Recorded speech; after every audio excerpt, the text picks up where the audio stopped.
گلیوں میں گھوموں میں پلکوں سے خاک مدینہ کو چوموں میں پلکوں سے خاک مدینہ کو چوموں نبی کے دیوانوں. ہمارے علماء یہاں تشریف لا چکے ہیں، وقت نہیں ہے. آپ حضرات ابھی تک اپنے بچوں کا پروگرام سن رہے تھے. اب ہم پروگرام کا جو اصلی مقصد ہے اپنے بڑوں سے کچھ رہنمائی، کچھ ہدایات حاصل کرنے کے لیے کہ کس طرح ہم اس ماحول میں دینی، عصری اور تعلیمی نظام بنا سکتے ہیں، بہتر بنا سکتے ہیں، اس رہنمائی کے لیے، ان ہدایات کے لیے میں اپنے بڑے اور بزرگ اور عالم دین نہایت ادب کے ساتھ میں حضرت مولانا مفتی عبد الرحمن مسعود اسدی صاحب جو مدرسہ اشاعت الحق کے استاد ہیں اور اس پورے علاقے میں دینی پروگرام اور دینی اجتماعات میں سرپرستی انجام دیتے ہیں، میں نہایت ادب کے ساتھ حضرت سے درخواست کرتا ہوں کہ آپ تشریف لائیں اور اپنے ناصحانہ کلمات سے ہم سب کو استفادے کا موقع عنایت فرمائیں. الحمد لله وكفى وسلام على عباده الذين اصطفى أما بعد فأعوذ بالله من الشيطان الرجيم بسم الله الرحمن الرحيم يا أيها الذين آمنوا قوا أنفسكم وأهليكم نارا وقودها الناس والحجارة عليها ملائكة غلاظ شداد لا يعصون الله ما أمرهم ويفعلون ما يؤمرون. وقد قال النبي صلى الله عليه وآله وسلم كلكم راع وكلكم مسؤول عن رعيته أو كما قال عليه الصلاة والسلام. میرے عزیز و محترم بزرگوں، دوستوں اور معزز سامعات، اللہ تعالیٰ کا بہت بڑا ایک احسان، اللہ تعالیٰ کا انعام ہے کہ اس نے ہم کو یہ موقع عنایت فرمایا ہے کہ ہمارے احباب میں ایک ایسے ادارے کا وجود ہوا جس میں اسکول کی تعلیم کے ساتھ ساتھ مدرسے کی بھی تعلیم ہوتی ہے، یعنی عصری علوم کے ساتھ ساتھ دینی علوم کو بھی اپنے بچوں تک پہنچانے کی کوشش جاری ہے. اور بفضلہ تعالی جس مقصد کو لے کر اس ادارے کے ذمہ دار مدرسہ ارحم اسلامیہ اسکول چل رہے ہیں، الحمدللہ وہ اس میں کامیاب بھی ہیں. اللہ کا شکر ہے جو بھی اس سلسلے میں آگے بڑھنے کی فکر اور کوشش کرتے ہیں، ادارے کے ذمہ دار ہمارے سعید بھائی، تو اس کا مشورہ اہل علم سے کرتے رہتے اور ہم لوگ احباب میں، دوستوں میں ہیں تو جو چیز بھی یہ سامنے آتی رہتی ہے. اور گاہے بگاہے اسکول بھی آنا ہوتا ہے اور وہاں دیکھنے کا موقع ملتا ہے. آج کا جو ماحول ہے، اس ماحول میں ہم لوگ افراد و تفرید کا شکار ہیں. ہمارے مسلمان بھائیوں کے علاوہ برادران وطن، تو چونکہ ان کے نزدیک تو بس ایک ہی چیز ہے، دنیا اور دنیا، اس کے لیے وہ انتھک کوشش کر ڈالتے ہیں اور ہر اعتبار سے اپنے آپ کو بڑھانے کی کوشش کرتے ہیں. اس کے لیے وہ اسکولوں کی راہ لیتے ہیں اور انگلش میڈیم اسکول ہے یا اس طرح جو بھی اسکول جس کے ذریعے سے ان کو اچھی تعلیم مل سکتی اس میں جانے کی کوشش کرتے ہیں. ہمارے ہاں ہمارے مسلمان بھائی، ان میں بھی اکثریت ایسی ہے جو انگلش میڈیم اسکول کی راہ لیتی، لیکن مسلمان ہونے کے حیثیت سے، اللہ تعالیٰ کے بندے ہونے کی حیثیت سے، حضرت محمد مصطفیٰ صلی اللہ علیہ وسلم کے امتی ہونے کے ناطے سے جو ذمہ داری ہماری بنتی ہے اور جو مقصد زندگی ہے ہمارے دنیا میں آنے کا، وہ مقصد یہ ہے کہ اصل میں ہم کو دینی تعلیم کی طرف جانا ہے، اپنے آپ کو مسلمان بنانا ہے۔ دین ضروری ہے اور دنیا بھی ضروری ہے ہمارے لیے، کیونکہ دین پر چلنا ہے تو دنیا سے بھی مدد لینی پڑے گی۔ گرچہ اللہ تعالیٰ نے پوری ذمہ داری لی ہے کہ اللہ تعالیٰ کا کوئی بندہ، ہر ایک کی روزی اور روٹی سب اللہ تعالیٰ کے ہاتھ میں ہے، وہ اللہ تعالیٰ پہنچاتا ہے، اللہ تعالیٰ کھلاتا ہے، ہم کھاتے ہیں اور پیتے ہیں، اس کی چیزیں استعمال کرتے ہیں، لیکن اللہ تعالیٰ نے اس کے لیے ایک نظام بنایا ہے۔ یہ نہیں ہے کہ ہم ہاتھ پہ ہاتھ رکھ کر بیٹھ جائیں، کسی گوشے میں گوشہ نشین ہو جائیں اور آتا رہے، یہ نہیں، سسٹم نہیں ہے، یہ نظام نہیں ہے۔ ہاں، نظام یہ ہے کہ کچھ نہ کچھ کرنا پڑے گا، ہاتھ پیر مارنے پڑیں گے تو ہم کو ملے گا، جیسے دنیا ہے۔ تو میرے عزیز و محترم بزرگوں دوستو، اصل بات یہ ہے کہ اس دنیا میں رہ کر ہم کو زندگی گزارنا ہے تو دنیا کے ساتھ دین بھی لے کر کے چلنا ہے۔ اور یہ بات ہم کو آج سے نہیں بتائی جا رہی ہے، جب سے دنیا قائم ہے اس وقت سے اللہ تعالیٰ اپنے بندوں کو بھیجتا رہا ہے اور اپنے بندوں کو اپنے آپ سے جوڑتا رہا ہے اور بتاتا رہا ہے کہ اصل مقصد زندگی اس دنیا میں آنے کی جو ہے وہ ہے اللہ تعالیٰ کی عبادت، اطاعت۔ وَمَا خَلَقْتُ الْجِنَّ وَالْإِنسَ إِلَّا لِيَعْبُدُونَ۔ لیکن اس کے ساتھ ساتھ اللہ تعالیٰ نے پھر یہ سہولت دی ہے کہ جب اس دنیا میں رہنا ہے تو ہماری اطاعت اور عبادت تو ضروری ہے، لیکن اس کے ساتھ جو ضروری چیزیں ہیں ان کو بھی ہمارے حکموں کے مطابق اور رسول پاک صلی اللہ علیہ وسلم کے طریقے کے مطابق رکھ کر کے اپنا کر زندگی گزارنی ہے۔ اسی لیے یہ بات عرض کی جاتی ہے کہ اللہ تعالیٰ نے اپنے قرآن کریم میں ارشاد فرمایا، یا ایھا الذین آمنوا قوا انفسکم واہلیکم نارا۔ یہ اس زمانے میں کہی جا رہی ہے بات جب حضرت محمد مصطفیٰ صلی اللہ علیہ وسلم موجود تھے، حضرت صحابہ رضی اللہ تعالیٰ عنہم اجمعین موجود تھے، خیر القرون کا زمانہ ہے، لیکن اس وقت اللہ تعالیٰ کی طرف سے یہ بات کہی جا رہی ہے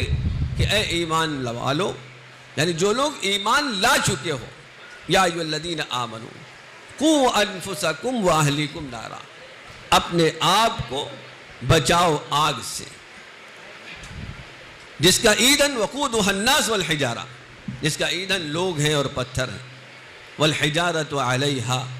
علیہا ملائکۃ الغلاظ، کہ جس پر بہت شدید قسم کے فرشتے مقرر ہیں، لا یعصون اللہ ما امرہم، اللہ تعالیٰ کے حکم کی نافرمانی نہیں کرتے، ویفعلون ما یؤمرون، اور کر ڈالتے ہیں جو حکم اللہ تعالیٰ کی طرف سے ان کو ملا ہوا ہے۔ اب اللہ کے رسول صلی اللہ علیہ وسلم موجود ہیں، حضرت صحابہ رضی اللہ تعالیٰ عنہم اجمعین موجود ہیں، اس وقت یہ بات کہی جا رہی ہے، تو کیا کوئی ایسا واقعہ پیش آیا یا ایسا تھا اس وقت میں کہ جس وقت میں سارے لوگ آگ میں کودے جا رہے ہوں تو یہ بات کہی ہوئی ہو؟ تو اس کا تو تصور نہیں کیا جا سکتا۔ تو مقصد کیا ہے اس کے ذکر کرنے کا؟ کہ مقصد ہے کہ ہر اس چیز سے اپنے آپ کو بچانا ہے کہ جس کا آخری مرحلہ یا جس کا نتیجہ جو ہے وہ جہنم کی آگ ہو۔ اسی فرمایا، یا ایھا الذین آمنوا قوا انفسکم واہلیکم نارا۔ دو باتیں فرمائی گئی، خود اپنی ذات کو بھی بچانا ہے اور اپنے اہل و عیال کو ہی بچانا، اپنے بچوں کو بچانا، اپنی بیوی کو بچانا، اپنے ماتحتوں کو بچانا۔ غرض یہ ہے کہ جو بھی ہمارے متعلق ہے اس کو جو ہے ایسی آگ سے بچانا ہے کہ جس میں جانے کے جو اسباب ہیں کہ اگر تھوڑا سا بھی آدمی اس کو اختیار کر لے تو اس آگ میں جا سکتا ہے، اس آگ تک پہنچ سکتا ہے۔ تو فرمایا گیا، یا ایھا الذین آمنوا قوا انفسکم واہلیکم نارا، بچاؤ اس آگ سے اپنے آپ کو، اپنے گھر والوں، واہلیکم نارن، آگ سے۔ اور اس کی شدت کو بیان کرنے کے لیے اللہ تعالیٰ نے آگے فرمایا ہے، وقودھا الناس والحجارہ،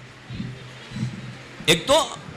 آگ جس سے ہم یہاں دنیاوی اعتبار سے ایک انگلی بھی نہیں لگا سکتے اس میں، اس کے ساتھ ساتھ پھر اس آگ کی شدت کو بیان کیا جا رہا، وقودها الناس والحجارہ، کہ جس کا ایندھن انسان ہے اور جس کا ایندھن پتھر ہے، اور آپ جانتے ہیں پتھر کی آگ کتنی سخت ہوا کرتی۔ پھر مزید آگے فرمایا گیا کہ علیہا ملائکۃ غلاظ شداد فرمایا گیا۔ ہم دنیا میں رہتے ہیں نا میرے عزیزوں، تو دنیاوی اعتبار سے ہمارے ذہنوں میں یہ بات آ سکتی ہے کہ ٹھیک ہے یہاں تو چل رہا ہے، وہاں بھی چلا لیں گے جیسے یہاں ہم چلا لے جاتے ہیں۔ کسی سختی میں پڑ گئے، کسی دقت میں پڑ گئے، کچھ لے دے کر کے کام چلا لیا، کچھ آگے پیچھے کر لیا، کاغذات کے درمیان کچھ کر کے دے دیا، کاپی میں رکھ کر کے دے دیا، کیمرے سے الگ ہو کر کے دے دیا۔ لیکن اللہ تعالیٰ کی طرف سے اس وقت کہا گیا میرے عزیزوں کہ علیہا ملائکۃ غلاظ، یہ اس پر اللہ تعالیٰ کی طرف سے فرشتے مقرر ہیں، وہاں یہ سب چلنے والا نہیں، اللہ تعالیٰ کے سامنے ہے بالکل، بندہ بھی اور اس کے اعمال بھی اور اس کے کرتوت بھی، غلاظ شداد لا یعصون اللہ ما امرہم۔ مزید تاکید فرمائی جا رہی ہے کہ ان کے ہاں اللہ تعالیٰ کے حکم میں کوئی نافرمانی نہیں ہوتی۔ تو عزیزان گرامی، اللہ تعالیٰ نے جو ایک نظام دنیا کا ہم کو دیا ہے، جو سسٹم ہم کو دیا ہے، اس میں رہتے ہوئے ہم کو دنیا سے بھی فائدہ اٹھانا ہے اور دین پر قائم اور دائم رہنا ہے، دین پر قائم اور دائم رہ کر کے اس دنیا سے یہ فائدہ اٹھانا ہے۔ یہ بھی ہماری ضرورت ہے۔ انگریزی تعلیم، لہذا انگریزی تعلیم کا حاصل کرنا، اسکولی تعلیم کا حاصل کرنا یہ منع نہیں ہے۔ ہم ڈاکٹر بنائیں اپنے بچوں کو، ہم انجینئر بنائیں اپنے بچوں کو، غرض یہ کہ جو بھی اس دنیاوی اعتبار سے تعلیم ہو سکتی ہے، عہدے ہو سکتے ہیں، وہ سب ہم اپنے بچوں کو دلائیں۔ شرعی اعتبار سے منع نہیں ہے، اسلامی اعتبار سے منع نہیں ہے۔ ہاں ضروری یہ ہے کہ ہم پہلے مسلمان بنائیں، چونکہ جو حالات ہم دیکھ رہے ہیں، ان حالات میں میرے عزیزوں، میرے مسلمان بھائیوں، میری ماں بہنوں، ضرورت اس بات کی ہے کہ ڈاکٹر کی ضرورت تو ہے ہی ہے، لیکن مسلمان ڈاکٹروں کی ضرورت، وکیلوں کی ضرورت تو ہے ہی ہے، لیکن مسلمان وکیلوں کی ضرورت، انجینئر بھی چاہیے لیکن مسلمان چاہیے۔ اگر ہم نے محنت کی اپنے بچوں پر، ان کو آگے بڑھایا، عصری علوم سے آراستہ کر دیا، بہترین ڈاکٹر بنا دیا، بہترین انجینئر بنا دیا، لیکن ان کے پاس اگر دین نہیں ہے، اسلام نہیں ہے، تو یہ تعلیم ہمارے لیے مفید نہیں ہے، یہ مضر ہے ہمارے لیے۔ یہ آگے بڑھنے کے بعد جن پر ہم نے پوری کوشش لگا دی، انت تک محنت کر ڈالی، صبح سویرے اٹھ کر کے ان کے لیے پوری تیاری کرنا، ان کو اسکول تک لے جانا، ان کے لیے جو بھی تیاری ہو سکتی ہے وہ کرنا، لیکن اگر ان کے پاس اسلام نہیں ہے، اگر دین نہیں ہے، تو ہمارے کام آنے والے نہیں۔ اسی لیے یہ اس آیت کریمہ میں اللہ تعالیٰ نے ایک تنبیہ فرمائی ہے کہ دیکھو، خیال کرو اپنا بھی، اور خیال کرو اپنے اہل و عیال کا بھی،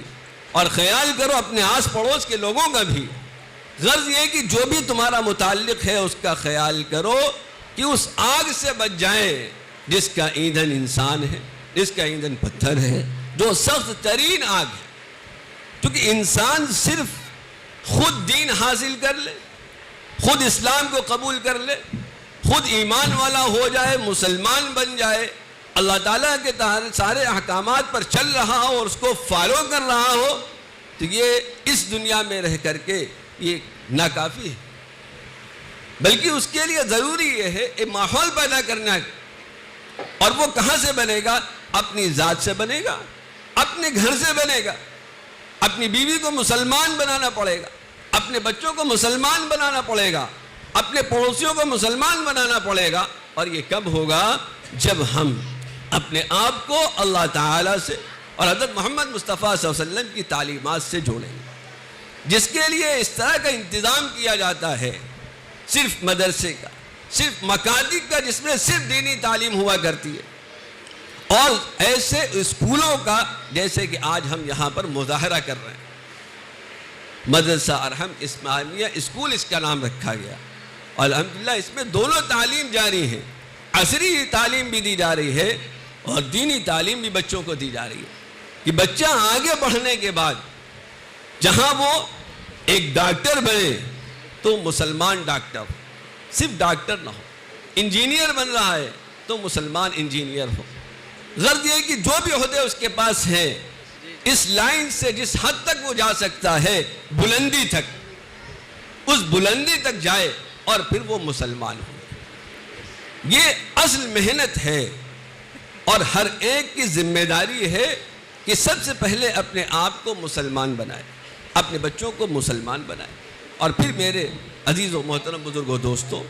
یہ بھی بات ذہن میں ہونی چاہیے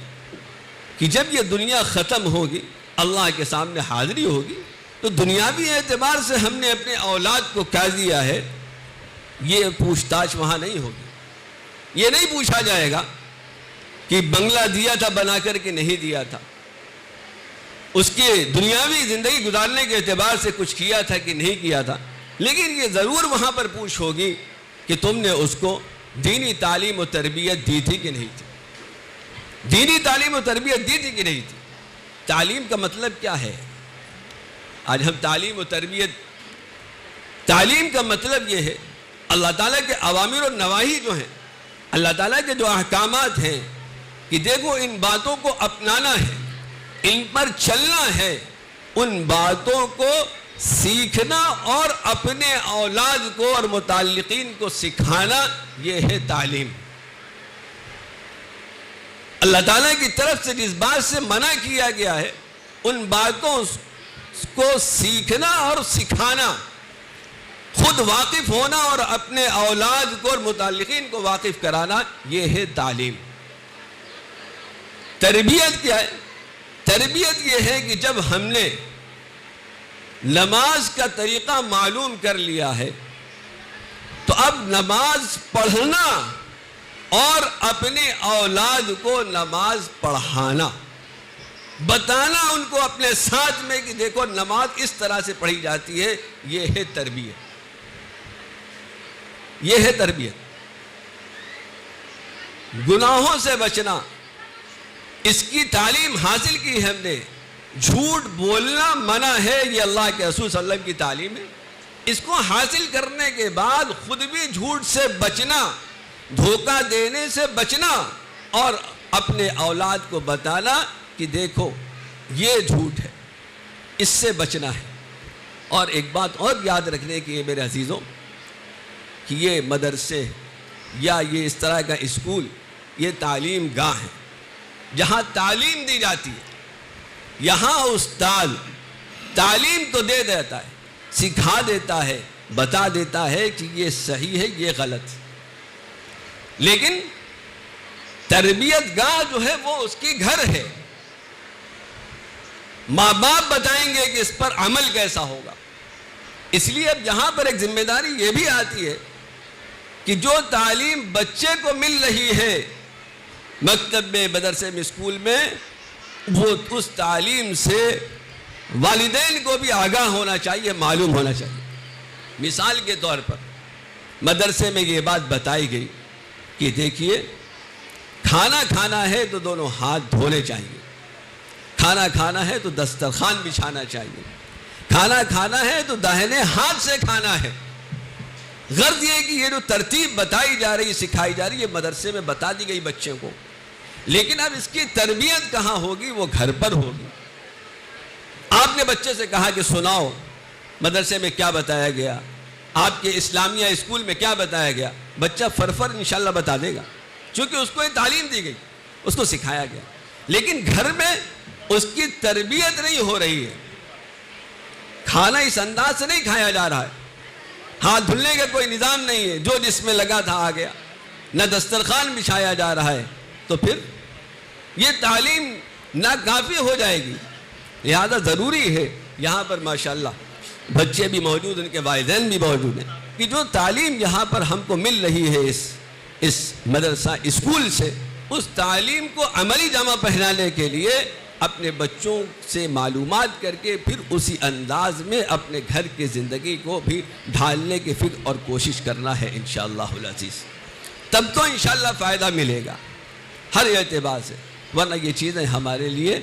ناکافی ہو جائیں گی. حضرت تشریف لے آئے ہیں، دل جمعی کے ساتھ بیٹھ کر حضرت کے سے مستفید ہوں. جو بات کہی گئی اللہ تعالی ہم سب کو اس پر عمل پیرا ہونے کی توفیق عنایت فرمائے. وآخر دعوانا الحمدللہ رب العالمین.